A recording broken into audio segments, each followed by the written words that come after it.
അനാമികയെ എനിക്ക് ഇഷ്ടമല്ലായിരുന്നുണ്ടെങ്കിൽ എൻ്റെ മോന് ഞാൻ കല്യാണം കഴിപ്പിക്കേണ്ട ആവശ്യമില്ലായിരുന്നു. അവളെ ഇഷ്ടപ്പെട്ടു, അവരിപ്പോൾ നല്ല സന്തോഷത്തോടെ അവർക്കൊരു വീട് വെച്ചു കൊടുത്തു. അത് അവർക്ക് 3 മാസമായി. അത് അത്രേ ഉള്ളൂ. ഈ വീട് അവൾക്ക് കയറാനും ഇറങ്ങാനും പ്രസവിച്ച് കിടക്കുമ്പോഴായാലും അവൾക്ക് അവളുടെ കുഞ്ഞ് അവന് എന്നും പറഞ്ഞുകൊണ്ടൊരു വീട് വെച്ചു. വിഷ്ണു ആ അനാഥാലയത്തിൽ തന്നെയാണ് താമസിച്ചിരുന്നത്. ചെക്കൻ ഒരു അബദ്ധം പറ്റി തലയിലായതാണ്. അനാമികയെ കെട്ടേണ്ടി വന്നു. കാണാൻ സുന്ദരിയുമാണല്ലോ, അതാണ് സംഭവിച്ചത്. അല്ലാതെ അമ്മ മനസ്സും തങ്ക മനസ്സും ഒന്നുമല്ല. കുറച്ച് മാസങ്ങൾക്ക് മുമ്പ്, കൃത്യമായി പറഞ്ഞാൽ ഒരു 7 മാസത്തിന് മുമ്പ്, പത്തനംതിട്ട ജില്ലയിൽ ഒരു അനാഥ മന്ദിരത്തിൻ്റെ നടത്തിപ്പുകാരി അവരുടെ സ്വന്തം മകനെ കൊണ്ട് അവർ നോക്കി നടത്തിയിരുന്ന അനാഥ മന്ദിരത്തിലെ അനാമിക എന്ന് പറയുന്ന ഒരു പെൺകുട്ടിയെ കല്യാണം കഴിപ്പിച്ചു. ഈ അനാമികയുടെ അമ്മ മരിച്ച് അച്ഛൻ ഉപേക്ഷിച്ച ഒരു പെൺകുട്ടിയായിരുന്നു. ഒരു 7 മാസത്തിന് മുമ്പ് എനിക്ക് തോന്നുന്നു ഒട്ടുമിക്ക എല്ലാ മെയിൻ ഓൺലൈൻ മീഡിയ ചാനൽസിലും ഇവരുടെ ഇൻ്റർവ്യൂകളിലൊക്കെ വന്നിട്ടുണ്ടായിരുന്നു. കൂടാതെ ഇവരുടെ കല്യാണം, ഈ ഒരു അനാമികയുടെയും ആ ഒരു പയ്യൻ്റെയും കല്യാണമൊക്കെ ഒരുപാട് ഓൺലൈൻ ചാനൽസൊക്കെ പോയി കവർ ചെയ്തിട്ടുണ്ടായിരുന്നു. അന്ന് ഇവരുടെ ഈ ഒരു കല്യാണവുമായി ബന്ധപ്പെട്ട് ഞാനും 1-2 വീഡിയോ ചെയ്തതാണ്. അന്ന് ആ ഒരു സ്ത്രീയെ, ഈ അനാഥ മന്ദിരത്തിൻ്റെ ഉടമസ്ഥയെ എല്ലാവരും ഒരുപാട് പ്രശംസിച്ചു. കാരണം ആരാണെങ്കിലും പ്രശംസിച്ചു പോകും. സ്വന്തം മകനെ കൊണ്ട് അവർ നോക്കി നടത്തുന്ന അനാഥ മന്ദിരത്തിലെ ഒരു പെൺകുട്ടിയെ, ആരുമില്ലാത്തൊരു പെൺകുട്ടിയെ കല്യാണം കഴിപ്പിക്കുക എന്ന് പറഞ്ഞാൽ ഒരു ചെറിയ കാര്യമൊന്നുമല്ല. പക്ഷേ അന്ന് ഞാൻ ഇവരെ പ്രശംസിക്കുന്നതിൻ്റെ കൂട്ടത്തിൽ തന്നെ ഒരു കാര്യം പറഞ്ഞിട്ടുണ്ടായിരുന്നു. ഈ അനാമിക എന്ന് പറയുന്ന പെൺകുട്ടി, അന്ന് ആ പെൺകുട്ടിക്ക് 18 വയസ്സേ ഉള്ളൂ. ആ ഒരു പെൺകുട്ടിക്ക് നല്ലൊരു ജീവിതമാണ് ഇവരുണ്ടാക്കി കൊടുത്തത്. ഇപ്പോഴും ഞാൻ പറയും നല്ലൊരു കാര്യം. ഇപ്പോഴും ആ ഒരു പെൺകുട്ടിയുടെ വീഡിയോ ഒക്കെ വരുമ്പം ആ പെൺകുട്ടി നല്ല ഹാപ്പി ആയിട്ടാണ് നമുക്ക് എല്ലാവർക്കും തോന്നുന്നത്. പക്ഷേ 18 വയസ്സേ ഉള്ളൂ. അറ്റ്ലീസ്റ്റ് ഒരു നല്ലൊരു വിദ്യാഭ്യാസം, നല്ല രീതിയിലുള്ളൊരു വിദ്യാഭ്യാസം ഒക്കെ കൊടുത്ത് നന്നായിട്ട് ആ പെൺകുട്ടിക്ക് പഠിക്കാൻ ആഗ്രഹമുണ്ടെങ്കിൽ നല്ല രീതിയിൽ പഠിപ്പിച്ച് ഒരു 10-24 വയസ്സൊക്കെ ആകുമ്പം കല്യാണം കഴിപ്പിച്ചാൽ മതിയായിരുന്നു. എൻഗേജ്മെൻ്റ് ഒക്കെ നടത്തി വെച്ചിട്ട്. അത് എൻ്റെ ഒരു എൻ്റെ ഒരു പെർസ്പെക്റ്റീവിൽ എനിക്ക് പറയാൻ തോന്നിയ ഒരു കാര്യമാണ്. പക്ഷേ ആ പെൺകുട്ടി ഹാപ്പിയാണ്. അറ്റ് ലാസ്റ്റ് ആ പെൺകുട്ടിയുടെ ജീവിതത്തിൽ അതാണ് വേണ്ടത്, അല്ലേ? അതുകൊണ്ട് തന്നെ നമുക്ക് അതിനകത്തൊന്നും കുറ്റം പറയാനില്ല. പക്ഷേ ഇപ്പോൾ ഇവരുടെ ഈ ഒരു കുടുംബവുമായി ബന്ധപ്പെട്ട് ഒരു ചെറിയ കോൺട്രവേഴ്സി പൊങ്ങി വന്നിട്ടുണ്ട്. ഈ ഒരു ചെറിയ കോൺട്രവേഴ്സി വന്നപ്പോഴാണ് വേറെ പല കാര്യങ്ങൾ കുത്തിപ്പൊങ്ങി വരുന്നുണ്ട്. അതൊക്കെ നമുക്ക് വിശദമായിട്ട് ഈ ഒരു വീഡിയോയിലൂടെ ഞാൻ നിങ്ങൾക്ക് വിശദീകരിച്ച് പറഞ്ഞു തരാം. അതിൻ്റെയൊക്കെ മുമ്പ് ഒരു കാര്യം പറയാം. എൻ്റെ ചാനൽ ആദ്യമായിട്ട് കാണുന്നൊരു വ്യക്തിയാണെങ്കിൽ ഒന്ന് ചാനൽ സബ്സ്ക്രൈബ് ഒക്കെ ചെയ്യുക, വീഡിയോയ്ക്ക് ഒരു ലൈക്കൊക്കെ തരിക. ഇനി നമുക്ക് വിശദമായിട്ട് കാര്യത്തിലേക്ക് കിടക്കാം. ഇപ്പോൾ ഈ ഒരു കുടുംബത്തിന്, അതായത് ഈ ഒരു അനാഥാലയത്തിൻ്റെ ഉടമസ്ഥയുടെ മകനും ആ ഒരു മരുമകൾ അനാമികയ്ക്കും ഒക്കെ ഒരു യൂട്യൂബ് ചാനലുണ്ട്. അവരതുവഴി അവരുടെ കാര്യങ്ങളൊക്കെ ഇപ്പോൾ ജനങ്ങളെ അറിയിക്കുന്നുണ്ട്. ഈ അനാമിക എന്ന് പറയുന്ന പെൺകുട്ടി ഈ അടുത്ത് പ്രസവിച്ചു. 7-ാം മാസത്തിലാണ് പ്രഗ്നൻസി നടന്നത്. അപ്പോൾ അതിൻ്റെയൊക്കെ വീഡിയോ ഇവരുടെ യൂട്യൂബ് ചാനൽ ഇട്ടപ്പോഴത്തേക്ക് ഒരുപാട് പേര് നെഗറ്റീവ് കമൻറ്റും കൊണ്ട് ചെന്നു. ആ ഒരു വീഡിയോ അടിയിൽ വന്ന നെഗറ്റീവ് കമൻറ്റിനെ ഒന്നും ഒരിക്കലും ഞാൻ സപ്പോർട്ട് ചെയ്യുന്നില്ല. ആദ്യമേ തന്നെ കാര്യം പറഞ്ഞേക്കാം. പിന്നെ എന്താണ് നെഗറ്റീവ് കമൻ്റൊക്കെ ആളുകൾ ഇട്ടതെന്നുള്ളത് അവർ തന്നെ പറയുന്നുണ്ട്. ഞാൻ നിങ്ങളെ അതൊന്ന് ആദ്യമേ കേൾപ്പിക്കാം. പക്ഷേ നമ്മുടെ മെയിൻ വിഷയം അതൊന്നുമല്ലേ, വേറെ വലിയൊരു പ്രശ്നം ഇവരുടെ പുറകിൽ കിടപ്പുണ്ട്. അതിലേക്ക് നമുക്ക് വരാം. ഈ ഒരു അനാഥാലയത്തിൻ്റെ ഉടമസ്ഥ ചേച്ചി ചെറിയ കഥകളൊന്നും അല്ല കേൾക്കുന്നത്. ഓക്കെ, നിങ്ങളുടെ കൂടെ ജോലി ചെയ്തിരുന്ന ആ ഒരു അതിഥി, അല്ലെങ്കിൽ ആ ഒരു അനാഥാലയത്തിൽ വർക്ക് ചെയ്തിരുന്ന, അല്ലെങ്കിൽ ഒരു വാർഡൻ, അവിടെ ഉണ്ടായിരുന്നൊരു വാർഡൻ തന്നെ വന്നിട്ട് ചെറിയ കാര്യങ്ങളൊന്നും അല്ല ഇപ്പോൾ പറയുന്നത്. അതിലേക്കൊക്കെ വരാം. അത് കൂടാതെ വേറെയും കുറേ കഥകളൊക്കെ ഞാൻ കേട്ടു. ആ കേട്ട കഥകളിലൊക്കെ എന്തെങ്കിലും സത്യമുണ്ടെങ്കിൽ നിങ്ങളുടെ മകൻ പെടും, നിങ്ങളും പെടും. ഓക്കെ, ഈ പെൺകുട്ടി വന്നിട്ട് ചിലപ്പം നിങ്ങളെ ആ പെൺകുട്ടിയെ നിങ്ങൾ നന്നായിട്ട് നോക്കുന്നുണ്ടായിരിക്കും, എല്ലാം ഓക്കെ. പക്ഷേ 18 വയസ്സിന് മുമ്പാണ് ആ പെൺകുട്ടി പ്രഗ്നൻ്റ് ആയതെങ്കിൽ പണിയാവും. ഓക്കെ, അതിലേക്കൊക്കെ ഞാൻ വിശദമായിട്ട് വരാം. അതിനു മുമ്പ് ഇവർക്ക് ഇപ്പം നടക്കുന്ന ചില പ്രശ്നങ്ങളുണ്ട്. അതുമായി ബന്ധപ്പെട്ട് ഇവർ കുറച്ച് കാര്യങ്ങൾ പറയുന്നുണ്ട്. ഇതൊന്ന് കേട്ടോ. അത് വേറൊന്നുമല്ല, ഇവർ ഈ പെൺകൊച്ചിൻ്റെ പ്രഗ്നൻസി ഒക്കെ കഴിഞ്ഞ് വീട്ടിലേക്ക് വന്നപ്പോഴത്തേക്ക് ഈ സ്ത്രീയാണ് കാറിൻ്റെ ഫ്രണ്ടിൽ ഇരുന്നതെന്നോ ആ കൊച്ചിനെ എടുത്തുകൊണ്ട് വന്നതെന്നോ ഒക്കെ പറഞ്ഞ് ചെറിയ പൊട്ടിത്തെറിച്ചൽ. അതൊന്ന് കേൾക്കുക, എന്നിട്ട് ബാക്കിയിലോട്ട് നമുക്ക് പോവാം. അവിടെ മുതലിരുന്ന് കരച്ചിലായിരുന്നു. കാരണം നിങ്ങൾ അങ്ങനെ കാണിക്കില്ല. നിങ്ങളിങ്ങനെ കമന്റ് ബോക്സിൽ നെഗറ്റീവായിട്ട് ഇടുമ്പോഴത്തേന് നിങ്ങൾ അത് മനസ്സിലാക്കണം. ഒരമ്മയുടെ മനസ്സായിരിക്കും അതിനകത്ത് തകരുന്നത്. കുഞ്ഞിനെയും കൊണ്ട് അനാമിക വന്നിരുന്നെങ്കിലോ നേരെ തിരിച്ചായേനെ. ഞങ്ങളെ കൈ വീശി വരും. ഞങ്ങളുടെ കല്യാണത്തിന് കൈ പിടിച്ചത് അന്നേരം അമ്മയുടെ കല്യാണത്തിന് നമ്മൾ പിടിക്കണം. ഞങ്ങൾ ഹോസ്പിറ്റലിൽ നിന്ന് വീട്ടിലേക്ക് വരുന്നൊരു വീഡിയോ ഇട്ടിട്ടുണ്ടായിരുന്നു. പ്രസവം കഴിഞ്ഞ ഒരു വീഡിയോ വീട്ടിലേക്ക് വരുന്നത്. അന്നേരം കുഞ്ഞിനെ അമ്മ എടുക്കുന്നത്, അനാമിയെ ശ്രദ്ധിച്ചില്ല, അനാമിയെ നോക്കുന്നില്ല, പ്രസവിച്ച് കിടക്കുന്ന കുട്ടിയെ നോക്കുന്നില്ല എന്നുള്ളൊരു കമന്റാണ് കൂടുതൽ നെഗറ്റീവായിട്ട് വന്നത്. അന്നേരം ഞങ്ങൾക്ക് പറയാനുള്ളതെന്ന് വെച്ച് കഴിഞ്ഞാൽ അമ്മയാ എന്നെ ആന്നേലും അനാമിക ആന്നേലും ഇവിടെ ഉള്ളവരെ ആന്നേലും നോക്കുന്നത്. അന്നേരം ആ അമ്മ ഓക്കെ, അപ്പോൾ സംഗതി ഏകദേശം മനസ്സിലായല്ലോ. ആ പെൺകൊച്ചിൻ്റെ പ്രഗ്നൻസി കഴിഞ്ഞ് വന്നപ്പോഴത്തേക്ക് ഈ സ്ത്രീ കാറിൻ്റെ ഫ്രണ്ടിൽ ഇരുന്നെന്നോ കൊച്ചിനെ ആ ഒരു അനാമിക എടുത്തില്ലെന്നോ ഒക്കെ പറഞ്ഞ ആളുകൾ ഒരുപാട് നെഗറ്റീവ് കമൻറ്റ് ഇട്ടു. അപ്പോൾ ഈ പയ്യൻ പറയുന്നതിനോട് ഞാൻ ആദ്യമേ തന്നെ ഒരു കാര്യം പറയാം. മകനെ, കമൻസ് നെഗറ്റീവും വരും പോസിറ്റീവ് വരും, രണ്ടും വരും. നെഗറ്റീവ് കമൻറ്റ് വന്നു, അതുകൊണ്ട് തന്നെ നിങ്ങളാരും ഇനി നെഗറ്റീവ് ഇടരുന്നൊക്കെ പറഞ്ഞുകൊണ്ട് ഇറങ്ങിയിട്ട് ഒരു കാര്യമില്ല, ആളുകൾ ഇടും. അതൊന്നും മൈൻഡ് ചെയ്യാതിരിക്കുക. അതാണ് എനിക്ക് നിന്നോട് പറയാനുള്ളത്. പക്ഷേ ഇവിടെ പ്രശ്നം ഇതൊന്നും അല്ല. ഇതൊക്കെയാണ് ഇപ്പോൾ ഇവരുടെ പ്രശ്നങ്ങളായിട്ട് ഇവർ വന്ന് പ്രസൻറ്റ് ചെയ്യുന്നത്. പക്ഷേ ഇതൊക്കെ ഇവർ പറഞ്ഞുകൊണ്ടിരിക്കുമ്പോഴാണ് വേറെ പല പ്രശ്നങ്ങൾ കുത്തിപ്പൊങ്ങി വരുന്നുണ്ട്. ഇപ്പോൾ വേറൊരു കാര്യം കൂടെ ഞാൻ പറയാം. ഈ സ്ത്രീ ഉണ്ടല്ലോ, ഈ പയ്യൻ്റെ അമ്മ, ഈ ഒരു അനാഥ മന്ദിരത്തിൻ്റെ നടത്തിപ്പുകാരി, ഓണർ ചേച്ചിയുടെ കല്യാണം ഈ അടുത്ത് വീണ്ടും കഴിഞ്ഞിരിക്കുകയാണ്. ഞാൻ അതിനകത്തൊന്നും ഒരു കുറ്റം പറയത്തില്ല കേട്ടോ, ഞാനൊരു കുറ്റവും പറയത്തില്ല. അവരുടെ ഇഷ്ടമാണ്. അവർ എത്ര കെട്ടണം, 10 കെട്ടണോ 15 കെട്ടണോ 2 കെട്ടണോ 3 കെട്ടണോ, അതൊക്കെ അവരുടെ ഇഷ്ടം. അതിനകത്തൊന്നും ഞാനൊരു കുറ്റവും പറയത്തില്ല. അതും കുറേ പേരെന്തൊക്കെയോ കുത്തിപ്പൊക്കി കുറേ വേണ്ട, ഞാൻ അതിനെപ്പറ്റി ഒന്നും പറയുന്നില്ല. അതൊക്കെ അവരുടെ ഇഷ്ടം. എൻ്റെ ഒരു പെർസ്പെക്റ്റീവ് അതൊക്കെ അവരുടെ ഇഷ്ടമാണ്. അവരൊറ്റയ്ക്കാണ് അവരുടെ ജീവിതത്തിലെങ്കിൽ അവരുടെ മകന് അല്ലെങ്കിൽ അവരുടെ ഒരു മകളും ഉണ്ടെന്ന് തോന്നുന്നു. അവരുടെ മകളുടെ ഒക്കെ കല്യാണം കഴിഞ്ഞു. അവർ ജീവിതത്തിൽ ഒറ്റയ്ക്കാണ്. അവർക്കൊരു കൂട്ട് വേണമെങ്കിൽ കൂട്ടാവട്ടെ, ഞാൻ അതിനൊന്നും തെറ്റ് പറയത്തില്ല. അതൊക്കെ അവരുടെ ഇഷ്ടമാണ്. അതിനകത്തൊന്നും നമുക്ക് ആർക്കും കുറ്റം പറയാൻ പറ്റുമെന്ന് എനിക്ക് തോന്നുന്നില്ല. എന്താണെങ്കിലും ഇതുമായി ബന്ധപ്പെട്ട് കുറച്ച് കാര്യങ്ങളും കൂടെ ഇവരൊരു ഇൻ്റർവ്യൂ ഈ അടുത്ത് കൊടുത്തപ്പോൾ അവിടെ പറയുന്നുണ്ട്. അതും കൂടെ ഒക്കെ ഒന്ന് കേൾപ്പിക്കാം. ജസ്റ്റ് നിങ്ങളൊന്ന് കേട്ടോ. മെയിൻ കാര്യം ഇതൊന്നും അല്ലേ, അതിലേക്ക് വരാം. ആദ്യമേ ഒരു ഇൻട്രഡക്ഷൻ പ്രഞ്ച്, ഓക്കെ, അങ്ങനെ എടുത്താൽ മതി. ഒരു വീഡിയോ യൂട്യൂബിൽ അപ്ലോഡ് ചെയ്തിട്ടുണ്ടായിരുന്നു. അപ്പം ഞങ്ങൾ ഒത്തിരി സന്തോഷമായിട്ട് ഞങ്ങളെ കാര്യങ്ങൾ അറിയാൻ ഒത്തിരി പേര് ഇങ്ങനെ മെസ്സേജ് അയക്കുകയൊക്കെ ചെയ്തിട്ടാണ് ഞങ്ങൾ ആദ്യം യൂട്യൂബ് ചാനൽ സ്റ്റാർട്ട് ചെയ്യുന്നത്. അപ്പോൾ അവർക്കൂടെ ഒരു സന്തോഷം ഞങ്ങളായിട്ട് പങ്കുവയ്ക്കാൻ വേണ്ടിയാണ് ഞങ്ങൾ ആ വീഡിയോ അപ്ലോഡ് ചെയ്തത്. അപ്പം ഇതേപോലെ ഞാനല്ലേ പ്രസവിച്ചേ, കുഞ്ഞിൻ്റെ അടുത്ത് അമ്മ എന്തിന് കിടക്കുന്നു, മുൻസീറ്റി അമ്മ ഇരിക്കുന്നു, എന്നെക്കാട്ടി അധികാരം അമ്മ എടുക്കുന്നു എന്നൊക്കെ പറഞ്ഞ ഒത്തിരി കമൻറ്റ് ഉണ്ടായിരുന്നു. അപ്പം ഞാൻ ആദ്യം ഈ കമൻറ്റ് കണ്ടിട്ട് ഞാൻ ഹസ്ബൻഡിനോട് പറഞ്ഞു. എന്നിട്ട് ഞാൻ പറഞ്ഞു അമ്മയോട് ഇപ്പോഴേ പറയല്ല, അമ്മയ്ക്കത് വിഷമാവും, പറയരുതെന്ന് പറഞ്ഞു. എന്നിട്ട് ഇതേപോലെ അപ്പം ഇവർ 3 പേരുടെ പുറത്തു പോകാൻ നിൽക്കുമായിരുന്നു. അമ്മയും ചേച്ചീൻ്റെ ഹസ്ബൻഡ് സുഹിത്തേട്ടനും ഉണ്ണേനോട് പുറത്തു പോകാൻ നിൽക്കുക. അങ്ങനെ പോയി അവരൊരു ബേക്കറി ഇരുന്നപ്പം ഇതിങ്ങനെ ചർച്ച ചെയ്ത് അവസാനം അത് അമ്മ കണ്ട് ആ ബേക്കറി ഒട്ടി കരച്ചിൽ തുടങ്ങിയത്. എന്നെ വിളിച്ച് ഉണ്ണീനും പറഞ്ഞ് അമ്മ ഇരുന്ന് ഭയങ്കര കരച്ചിലാ, ഇതുപോലെ കണ്ട് എന്ന് പറഞ്ഞ് അങ്ങനെ കരഞ്ഞ് ഇവിടെ വന്ന് കാറിലും ഇരുന്ന് കരയും, ഇങ്ങോട്ട് ഇറങ്ങുന്നില്ല. അങ്ങനെ അന്ന് രാത്രി തന്നെ അമ്മയോട് ഞങ്ങൾ പറഞ്ഞില്ല റിയാക്ഷൻ വീഡിയോ ഇടണമെന്നോ അങ്ങനൊന്നും ഞങ്ങൾ പറഞ്ഞില്ല. അന്ന് രാത്രി തന്നെ അപ്പോൾ ഒരു സമയം 12 മണി 1 മണിയൊക്കെ ആയി. ഫോണിൽ ചാർജ് ഇല്ലായിരുന്നു. പിന്നെ അത് ഒന്നേന്ന് കുത്തിയിട്ട് ചാർജ് ആക്കിയിട്ടാണ് ഞങ്ങൾ ആ റിയാക്ഷൻ വീഡിയോ ഇട്ടത്. ഇപ്പം അമ്മ സ്ഥാപനത്തിൽ ഇത്രയും കുഞ്ഞുങ്ങളെ നോക്കുന്നത്. അപ്പോൾ സ്വന്തം മോൻ്റെ ചോരയെ ജനിക്കുന്ന കുഞ്ഞിനെ അത്രത്തോളം അല്ലേ നോക്കത്തുള്ളൂ. പിന്നെ ഞങ്ങൾ ആഗ്രഹിക്കുന്നതും ഏട്ടനായാലും ചേച്ചിയായാലും അമ്മയായാലും അവളെ ഒത്തിരി സ്നേഹിക്കണമെന്നേ ഞങ്ങൾ ആഗ്രഹിക്കത്തുള്ളൂ. അപ്പം എല്ലാവരെയും കാട്ടി അവകാശം അമ്മയ്ക്ക്. അമ്മയില്ലേ എനിക്കൊരു ജീവിതം തന്നെ. അനാമികയെ എനിക്കിഷ്ടമല്ലായിരുന്നുണ്ടെങ്കിൽ എൻ്റെ മോന് ഞാൻ കല്യാണം കഴിപ്പിക്കേണ്ട ആവശ്യമില്ലായിരുന്നു. അവളെ ഇഷ്ടപ്പെട്ടു. അവരിപ്പം നല്ല സന്തോഷത്തോടെ അവർക്കൊരു വീട് വെച്ചു കൊടുത്തു. അത് അവർക്ക് 3 മാസമായി. അത് അത്രേ ഉള്ളൂ. ഈ വീട് അവർക്ക് കയറാനും ഇറങ്ങാനും പ്രസവിച്ച് കിടക്കുമ്പോഴായാലും അവർക്ക് അവളുടെ കുഞ്ഞ് അവന് എന്നും പറഞ്ഞുകൊണ്ടൊരു വീട് വെച്ച് കൊടുത്തു. അതെല്ലാം അവരോടുള്ള സ്നേഹം കൊണ്ടല്ലേ. ഒരു അമ്മ ചെയ്യേണ്ട കടമ എൻ്റെ രീതിയിൽ ഞാൻ ചെയ്യുന്നു. പക്ഷെ കമൻറ്റ് കണ്ടപ്പോൾ എനിക്ക് ഒത്തിരി സങ്കടമായി. ഞാൻ ഇത്രയും ചെയ്തിട്ടും എനിക്ക് എൻ്റെ മക്കൾ എൻ്റെ അടുത്ത് പറഞ്ഞു കുഴപ്പമില്ല, അത് അങ്ങനെ. ചേച്ചി, നിങ്ങളുടെ കടമയൊക്കെ എനിക്ക് മനസ്സിലാവുന്നുണ്ട്. ഞാൻ ഇത്രയും നിങ്ങളെ കാണിച്ചു തന്നത് വേറൊന്നുമല്ല. ആ ഒരു പെൺകുട്ടി, ഒന്നാമത്തെ കാര്യം ഇതാണ്, ആ പെൺകുട്ടി ഈ ഒരു സ്ത്രീയെ പറ്റിയും അവരുടെ ആ ഒരു കുടുംബജീവിതത്തിൻ്റെ അവൾ ജീവിച്ച് പൊയ്ക്കൊണ്ടിരിക്കുന്നതിനെ പറ്റിയൊക്കെ അവൾ പറയുമ്പോഴത്തേക്ക് അവൾക്ക് യാതൊരു സങ്കടമൊന്നുമില്ല. അവൾ ഭയങ്കര ഹാപ്പിയാണ്. അറ്റ്ലാസ്റ്റ് നമ്മളെല്ലാവരും അതാണ് നോക്കേണ്ടത്. ആ പെൺകുട്ടിക്ക് എന്തെങ്കിലും മോശം അവസ്ഥ അവിടെ ഉണ്ടാവുന്നുണ്ടോ? പക്ഷെ അല്ല, അവൾ ഭയങ്കര ഹാപ്പി ആയിട്ടാണ് പോകുന്നത്. പിന്നെ ഈ ഒരു സ്ത്രീ പറയുന്നത് കേട്ടു, ഇവർ വീട് വെച്ച് കൊടുത്തു. ചേച്ചി, നിങ്ങളുടെ മോൻ എന്താണ്, ഷൊണ്ണേഷനാണോ? അവന് ജോലിയും കൂലിയൊന്നും ഇല്ലേ? അവന് സ്വന്തമായിട്ടൊരു വീട് വെക്കാനുള്ളൊരു കഴിവും ഒന്നും ഇല്ലേ? അല്ല, നിങ്ങൾ 2 പ്രാവശ്യം പറയുന്നത് കേട്ടു, നിങ്ങൾ വീട് വെച്ച് കൊടുത്തു മകനും മകൾക്കും. അതൊക്കെ എന്താണ് ചേച്ചി? അതിൻ്റെ അത് വന്ന് പറയേണ്ട കാര്യമില്ല. ഒന്നാമത്തെ കാര്യം അതിൻ്റെ ആവശ്യമൊന്നുമില്ല. നിങ്ങൾ അങ്ങനെ ചെയ്തിട്ടുണ്ടെങ്കിൽ നിങ്ങളുടെ നല്ല മനസ്സ് എന്ന് പറഞ്ഞ് നമുക്ക് മിണ്ടാതിരിക്കാം. പക്ഷേ അതൊന്നും വന്നിങ്ങനെ ഓൺലൈൻ മീഡിയയുടെ ഫ്രണ്ടിൽ നിന്ന് പറയേണ്ട കാര്യമില്ല. ആൾക്കാർ ഞാനിപ്പോൾ ചോദിച്ചടക്കാൻ്റെ ചോദിക്കും, അവൻ സത്യമല്ലേ, അവനെന്താ സ്വന്തമായിട്ടൊരു വീട് വെക്കാനുള്ളൊരു കഴിവൊന്നുമില്ലേ?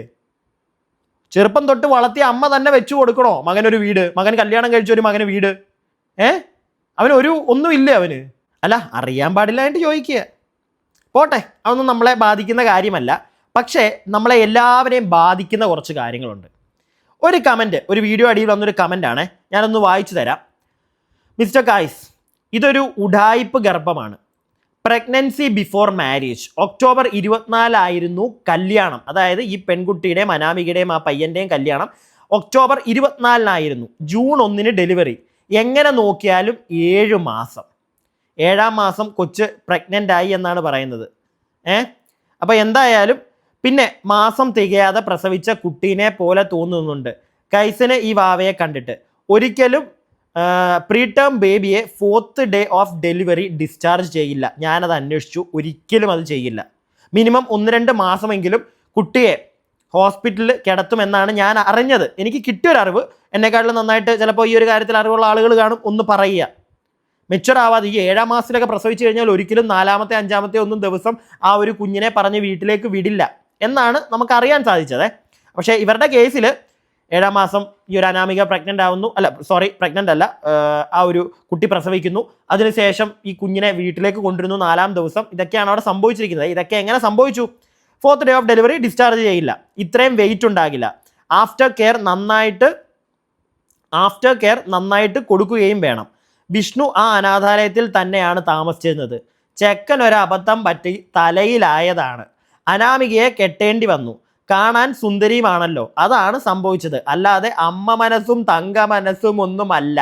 അമ്മ മനസ്സ് ആ തങ്ക മനസ്സ്, ഈ ഒരു സാധനം കുറേ ആൾക്കാർ ഇവിടെ പാടിയിട്ടുണ്ടായിരുന്നേ. ബാക്കിയും കൂടെ കേക്ക്, എന്നിട്ട് ബാക്കിയും കൂടെ ഞാൻ ഒന്ന് വായിച്ചു തരാം, എന്നിട്ട് ഡീറ്റെയിൽ ആയിട്ട് കാര്യം പറയാം. അപ്പോൾ അതാണ് സംഭവിച്ചത്. അല്ലാതെ അമ്മ മനസ്സും തങ്ക മനസ്സും ഒന്നും അല്ല. ഈ കാര്യം ചോദിച്ച് അവിടെ കമൻ്റ് ഇട്ടാൽ അപ്പം തന്നെ ഡിലീറ്റ് ആക്കും. ഗൈസ്, ഇതിനെപ്പറ്റി ഡീറ്റെയിൽ ആയിട്ട് ഒരു വീഡിയോ ചെയ്യൂ എന്ന് പറഞ്ഞൊരു കമൻറ്റ് ഞാൻ കണ്ടു. അപ്പോൾ ഈ കമൻറ്റ് ഇട്ടിരിക്കുന്ന ആൾ ഈ ഒരു കാര്യങ്ങളൊക്കെ ചോദിച്ച് അവരുടെ വീഡിയോകളിൽ പോയി കമൻറ്റ് ഇടുമ്പോൾ ആ കമൻറ്റുകളൊക്കെ അങ്ങ് ഡിലീറ്റ് ചെയ്ത് കളയുന്നു എന്നാണ് പറയുന്നത്. എന്തിനാണ് കമൻറ്റുകൾ ഡിലീറ്റ് ചെയ്ത് കളയുന്നത്? ഈ ചോദിച്ച ചോദ്യങ്ങൾ ഇവരുടെ തന്നെ ഈ വ്ളോഗിലൂടെ തന്നെ ഇവർ പറയുന്നതാണ്. 7-ാം മാസത്തിൽ പ്രസവിച്ചു, ഇങ്ങനെയുള്ള കാര്യങ്ങളൊക്കെ. ഇപ്പോൾ ഒക്ടോബർ 24 കല്യാണം.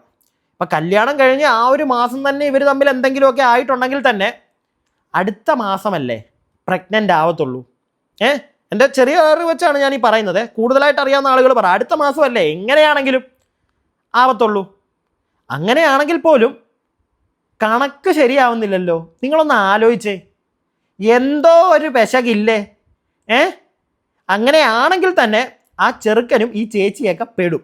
കാരണം ആ കൊച്ചിന് 17 വയസ്സുള്ളപ്പോൾ വല്ലതും ആണോ ഈ പരിപാടി നടന്നത്? ഈ ചെക്കൻ അവനും അവിടെ തന്നെ ആയിരുന്നു താമസിക്കുന്നതെന്നാണ് പറയുന്നത്. ഇപ്പം ഈ കമൻറ്റ് കേട്ടല്ലോ നിങ്ങൾ. ഇതിനകത്ത് പറഞ്ഞതുപോലെയാണ് നടന്നതെന്ന് എനിക്കൊരു സംശയം. കാരണം ഈ കമൻറ്റിൽ പറയുന്ന പോലെ തന്നെ ഈ സംശയങ്ങൾ ചോദിച്ച് അവരുടെ വീഡിയോയിൽ പോയി കമൻറ്റ് ഇടുമ്പോൾ അവർ ഡിലീറ്റ് ചെയ്ത് കളയുക. എന്തിന്? ഇതാണ് സംഭവിച്ചത്. ഈ കമൻറ്റിൽ പറയുന്ന പോലത്തെ കാര്യങ്ങളാണ് സംഭവിച്ചതെങ്കിൽ സത്യം പറഞ്ഞാൽ മകനും ചേച്ചിയൊക്കെ അകത്തു പോകും. കാരണം ആ പെങ്കൊച്ചിന് ഇപ്പോഴാണ് തോന്നുന്നു 18 വയസ്സൊക്കെ കഴിഞ്ഞത്. അതിന് 18 വയസ്സ് ആവുന്നതിന് മുമ്പ് തന്നെ എന്തോ പരിപാടി നടന്നു, പണിയായി. അപ്പം മോനെ കൊണ്ട് കെട്ടിച്ചു, വേറെ മാർഗമൊന്നുമില്ല. ഇത് ഈ ഒരു കമൻറ്റിൽ മാത്രം ഒതുങ്ങുന്നതല്ല. ഒരുപാട് ആളുകൾ ഇങ്ങനെയുള്ള കാര്യങ്ങൾ പല സ്ഥലത്തായി കമൻറ്റിൽ പറയുന്നുണ്ട്. പ്രത്യേകിച്ച് ഇവരുടെ നാട്ടുകാർ, ഇവരെ അറിയാവുന്ന ആളുകൾ ഇപ്പോൾ ഇങ്ങനെയുള്ള കാര്യങ്ങൾ പറയുന്നുണ്ട്. ഈ വീഡിയോ ഇവരുടെ നാട്ടുകാർ ആരെങ്കിലും കാണുന്നുണ്ടെങ്കിൽ, പ്രത്യേകിച്ച് അവരുടെ അയൽവാസികൾ ആരെങ്കിലും കാണുന്നുണ്ടെങ്കിൽ, നിങ്ങൾക്ക് എന്തെങ്കിലും ഇങ്ങനൊരു ഡൗട്ട് ഉണ്ടായിട്ടുണ്ട് എങ്കിൽ, അല്ലെങ്കിൽ നിങ്ങൾക്ക് ഇതുമായി ബന്ധപ്പെട്ട് എന്തെങ്കിലും കാര്യം അറിയാമെങ്കിൽ ഒന്ന് പറയണേ. കാരണം ഇത് ചെറിയൊരു കാര്യമൊന്നുമല്ല, ചെറിയ കാര്യമല്ല. ഇങ്ങനെ സംഭവിച്ചിട്ടുണ്ട് ഇവർ പറയുന്ന പോലെ ആണെങ്കിൽ നമുക്കറിയത്തില്ല. കമൻറ്റുകളും വീഡിയോകളും ഒക്കെ വെച്ചിട്ടാണ് നമ്മൾ റിയാക്ട് ചെയ്യുന്നത്. പക്ഷേ ഓരോന്നും നമ്മൾ ചെകഞ്ഞ് കാണിക്കും. കാരണം ഇത് സമൂഹത്തിന് വലിയ കേടായി ഭവിക്കാൻ പോകുന്ന ഒരു കാര്യമാണ്. കാരണം ഒരു അനാഥാലയത്തിൽ വളർന്ന ഒരു കുട്ടിക്കാണ് ഇങ്ങനെ സംഭവിച്ചതെന്ന് പറയുമ്പം ആ കുട്ടി ഹാപ്പി ആയിട്ട് ജീവിക്കുന്നതുകൊണ്ട് തന്നെ ആ കുട്ടിയുടെ കാര്യത്തിലോട്ട് നമ്മൾ അധികം ഇടപെടുന്നില്ല. പക്ഷേ ഇങ്ങനെയുള്ള കാര്യങ്ങൾ പല അനാഥാലയങ്ങളിലും ചിലപ്പോൾ നടക്കാം. അത് പല കുട്ടികളുടെയും ജീവിതം ഇല്ലാതാക്കിയേക്കാം. ഈ ഒരു കുട്ടി ഹാപ്പി ആയിട്ട് ജീവിക്കുന്നു എന്ന് പറഞ്ഞ് എല്ലായിടത്തും ചിലപ്പോൾ ഇത് തന്നെ സംഭവിക്കണമെന്നില്ല. മനസ്സിലായില്ലേ? അതുകൊണ്ടാണ് ഞാൻ പറയുന്നത്. അടുത്തൊരു കമൻ്റ് ഉണ്ട്.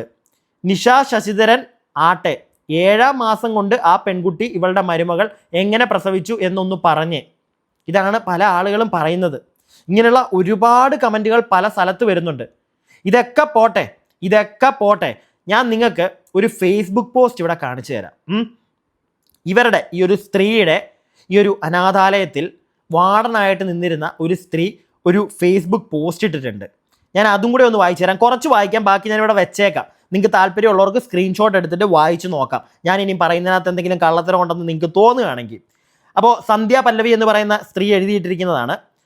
ഫ്രോഡുകളുടെ കാലമാണ്, പത്തനംതിട്ട CWCയുടെ ഫണ്ടിലൂടെ പണിഞ്ഞ ബിൽഡിങ്ങിൽ കമ്മീഷൻ വ്യവസ്ഥയിൽ ആളെ വെച്ച് പാവപ്പെട്ട വീട്ടിലെ കൊച്ചുങ്ങളെ കടത്തിക്കൊണ്ടുവന്ന് വലിയ ത്യാഗി ചമയുന്ന നിന്നെ അടപടലം പത്തനംതിട്ട ചൈൽഡ് വെൽഫെയർ പൂട്ടും. അത് മിക്കവാറും ചൈൽഡ് വെൽഫെയർ പൂട്ടും. ഞാൻ നേരത്തെ പറഞ്ഞ കാര്യം, ആ കമൻറ്റിൽ പറയുന്ന കാര്യമൊക്കെ സത്യമാണെങ്കിൽ ചേച്ചി പെടുവേ. കാരണം അത് വീണ്ടും നമുക്കൊരു സംശയം അതാ, എങ്ങനെ 7ാം മാസത്തിൽ കൊച്ചു പ്രസവിച്ചു എന്നാണ് അവർ പറയുന്നത്. പക്ഷേ കല്യാണം കഴിഞ്ഞിട്ട് കറക്റ്റ് 7 മാസമേ ആവുന്നുള്ളൂ. അറ്റ്ലീസ്റ്റ് 8ാം മാസത്തിലാണ് പ്രസവിച്ചെങ്കിൽ മനസ്സിലാക്കാം. പക്ഷെ ഇതെങ്ങനെ ബാക്കി ഞാൻ വായിച്ചു തരാം. നീ മുഖ്യ ലക്ഷ്യങ്ങളുടെയും നീ നടത്തുന്ന ഓൾഡ് ഏജ് ഹോമിൻ്റെയും ചൈൽഡ് മന്ദിരത്തിൻ്റെയും മറവിൽ ലക്ഷങ്ങൾ മറിക്കുന്ന നിനക്ക് 8ന്റെ പണി കിട്ടും. വീടൊക്കെ മോന് വെച്ചു കൊടുത്തെന്നൊക്കെ പറയുന്നുണ്ടല്ലോ, ലക്ഷങ്ങൾ തട്ടിയെന്നൊക്കെ ഇവിടെ പറയുന്നത്. ബാക്കി കേൾക്കാം. എനിക്കെതിരെ കള്ളക്കേസ് കൊടുത്ത് എന്നെ ഒതുക്കിയതുപോലെ ദൈവത്തെ ഒതുക്കാൻ പറ്റില്ല. ദൈവം ഇതെല്ലാം കാണുന്നുണ്ട്. ഇത് ഞാൻ ചീഫ് കമ്മീഷണറും വെൽഫെയർ കമ്മീഷണറും അയച്ച കോപ്പിയാണ്. സാർ മാഡം, ഞാൻ ഒരു കലാകാരിയാണ്. 2 വർഷമായി പ്രോഗ്രാം ഇല്ലാത്തതിനാൽ ജൂലൈ 6-ന് ഞാൻ 7ാം കുളം തേപ്പുപറ ജീവമാതാ കാരുണ്യ ഭവൻ എന്ന ചൈൽഡ് ഹോം ആൻഡ് അഗതി മന്ദിരത്തിൽ വാർഡനായി ജോലി ചെയ്തു. എന്നാൽ എന്നോട് സ്ഥാപനം നടത്തിപ്പുകാരിയായ ഉദയ ഗിരിജ അഗതി മന്ദിരത്തിലെ അന്തേവാസികളെ കൊണ്ട് ജോലി ചെയ്യിക്കുവാൻ ആവശ്യപ്പെട്ടു. അമ്പിളി എന്ന് പറയുന്ന ഡിപ്രഷനുള്ള കുട്ടിയെ കൊണ്ട് അവിടെ കിടന്ന കിടപ്പ് രോഗികളുടെ മലമൂത്ര വിസർജനം ഗ്ലൗസ് പോലും കൊടുക്കാതെ കോരിപ്പിച്ചു. അവിടെയെല്ലാം വൃത്തിയാക്കി. മറ്റ് കിടപ്പ് രോഗികളെ കുളിപ്പിക്കുന്നതും അവരുടെ ഡ്രസ്സ് മാറ്റുന്നതും അവർ കഴിക്കുന്ന പാത്രങ്ങൾ കഴുകുന്നതും അമ്പിളിയാണ്. അമ്പിളിയുടെ 2 മക്കൾ അവിടെയുണ്ട്. 4 വയസ്സുള്ള മോനെ അംഗനവാടിയിൽ ചേർത്തിട്ടില്ല. 9 വയസ്സുള്ള മകളുടെ പല്ല് പോലും വൃത്തിയാക്കാൻ ബ്രഷും കൊടുക്കില്ല. ചോദിക്കുമ്പോൾ അമ്പിളി നോക്കില്ല കുട്ടികളെ എന്നാണ് പറയുന്നത്. രാവിലെ തുടങ്ങുന്ന ജോലി രാത്രി വരെയുണ്ട്. പിന്നെ സമയം എവിടെ ക്ലീൻ ചെയ്യാൻ ജോലിക്കാരിയില്ല. ബാക്കി കുറച്ചും കൂടെ ഒക്കെ ഉണ്ട്. ഞാൻ എല്ലാം ഒന്നും വായിക്കുന്നില്ല. കണ്ടല്ലോ നിങ്ങൾ, ഇവർക്കെതിരെ ഇങ്ങനെയുള്ള അലിഗേഷൻസ് ഒക്കെ ഉണ്ട്. എല്ലാവരും ഇവരെ പൊക്കിയെടുക്കുന്നതിന് മുമ്പ് ഇതും കൂടെയൊക്കെ ഒന്ന് ചെവി തുറന്ന് കേൾക്കാൻ ശ്രമിക്കുക. നല്ല കാര്യമാണ്. നമ്മൾ ഒരു സൈഡിൽ കൂടെ നോക്കുമ്പോൾ ഞാൻ പറഞ്ഞല്ലോ, പണ്ടും പറഞ്ഞിട്ടുണ്ട്, ഒരു അനാഥാലയത്തിൽ അവരുടെ അനാഥാലയത്തിൽ ജീവിച്ചു വന്ന ഒരു പെൺകുട്ടി, ആരും ഇല്ലാത്തൊരു പെൺകുട്ടിയെ മകനെ കൊണ്ട് കെട്ടിക്കുന്നു. ഇതൊക്കെ കാണുമ്പോൾ എല്ലാവരും കൈയടിക്കും. പക്ഷെ അതിൻ്റെ പുറകിൽ നേരത്തെ പറഞ്ഞ കണക്ക് എന്തെങ്കിലും ഒരു ഉടായ്പ്, പ്രത്യേകിച്ച് ഈ 7ാം മാസത്തിൽ കൊച്ചു ജനിക്കുന്ന ഒരു കേസൊക്കെ വന്നപ്പോൾ കാൽക്കുലേറ്റ് ചെയ്ത് നോക്കുമ്പോൾ കല്യാണം കഴിഞ്ഞിട്ട് 7 മാസം ഇത് എങ്ങനെ കണക്കൊന്നും കറക്റ്റ് ആവുന്നില്ല. ആ പെങ്കൊച്ച് എന്തായാലും അത് പറയത്തില്ല, നാണക്കേടാണ് അല്ലേ? അങ്ങനെ ഒരു സംഭവമാണ് നടന്നതെങ്കിൽ മക്കളെ പണി വാളും. അന്വേഷിച്ച് കഴിഞ്ഞാൽ കിട്ടും, ഉറപ്പായിട്ടും കിട്ടും. പോലീസുകാരൊക്കെ ഇടപെട്ട് ഇപ്പതേ ഒരാൾ കേസും കൊടുത്തിട്ടുണ്ടെന്നാണ് പറയുന്നത്. പണി പാളും അങ്ങനെ വല്ലതും നടന്നിട്ടുണ്ടെങ്കിൽ. പക്ഷെ അങ്ങനെ നടന്നിട്ടുണ്ടെങ്കിലുണ്ടല്ലോ, ഉറപ്പായിട്ടത് സമൂഹത്തിന്റെ മുന്നിൽ വരണം. ഇപ്പൊ ഈ ഈ പോസ്റ്റ് ഇട്ടിരിക്കുന്ന ആൾ ഇത് കാണുന്നുണ്ടെങ്കിലും പറ്റുമെങ്കിൽ നിങ്ങൾക്കറിയാവുന്ന ഡീറ്റെയിൽസ് ഒക്കെ നമുക്ക് തരിക, യൂട്യൂബേഴ്സിന് ആർക്കെങ്കിലും ഒക്കെ കൊടുക്കുക. കാരണം ഇത് ഇവരുടെ മാത്രം കേസല്ല. ആ പെങ്കൊച്ചിപ്പം നന്നായിട്ട് ജീവിക്കുന്നുണ്ട്, ഓക്കെ, ഞാൻ വീണ്ടും അത് പറയും. പക്ഷേ അനാഥാലയങ്ങളിൽ ഇങ്ങനെയുള്ള പരിപാടികൾ നടക്കുന്നുണ്ടെങ്കിൽ, മനസ്സിലായോ, വേറെയും പല അനാഥാലയങ്ങളുണ്ട്, അവിടെയൊക്കെ ചിലപ്പോൾ ഇത് നടക്കുന്നുണ്ടോ ഇല്ലയോ നമുക്കറിയില്ല. ചിലപ്പോൾ ഒരുപാട് കുട്ടികളുടെ, ഇവിടെ ഒരു കുട്ടിയുടെ ജീവിതം നന്നായിട്ട് പോകുന്നു എന്ന് നമുക്ക് വിശ്വസിക്കാം. പക്ഷെ പലയിടത്തും ചിലപ്പോൾ മോശാവസ്ഥയിൽ പോകുന്ന ഒരുപാട് കുട്ടികൾ കാണും. 1 or 2 പേരെയെങ്കിലും രക്ഷിക്കാൻ പറ്റിയാൽ അത് നല്ലൊരു കാര്യമല്ലേ? ഇത് സമൂഹത്തെ അഫക്റ്റ് ചെയ്യുന്നൊരു കാര്യം തന്നെയാണ്. കാരണം നമ്മളിതൊക്കെ കാണുമ്പോൾ ഉണ്ടല്ലോ, കൈയടിച്ച് പ്രോത്സാഹിപ്പിക്കും ഇല്ലേ? എല്ലാവരും പ്രോത്സാഹിപ്പിക്കും. ഒരു അനാഥാലയം നടത്തുന്ന ഒരു സ്ത്രീ അവരുടെ മകനെ കൊണ്ട് അവിടെ ഉള്ളൊരു പെൺകുട്ടിയെ കെട്ടിക്കുക എന്ന് പറയുമ്പോൾ എല്ലാവരും പ്രോത്സാഹിപ്പിക്കും. പക്ഷേ അതിൻ്റെ പുറകിൽ ഇങ്ങനെയുള്ള കിടുന്നാ പരിപാടികളുണ്ടെങ്കിൽ അത് പുറത്ത് വരണം. അത് ചെറിയൊരു കാര്യമൊന്നുമല്ല. ഞാൻ ഈ ഒരു പരിപാടിയെല്ലാം കൂടെ കണ്ടപ്പോൾ എൻ്റെ ഒരു അഭിപ്രായമാണ് പറഞ്ഞത്. വീഡിയോ കാണുന്ന നിങ്ങൾക്ക് നിങ്ങളുടേതായിട്ടുള്ളൊരു അഭിപ്രായം കാണും. എന്താണെങ്കിലും താഴെ കമൻറ്റ് ബോക്സിൽ പറയുക. വീഡിയോ ഇഷ്ടപ്പെട്ടാൽ ലൈക്ക് ചെയ്യുക. സബ്സ്ക്രൈബ് ചെയ്യാതെ കാണുന്ന ആളുകൾ ഒന്ന് സബ്സ്ക്രൈബ് ചെയ്യുക. അടുത്ത വീഡിയോയ്ക്കായി stay tuned and stay weird.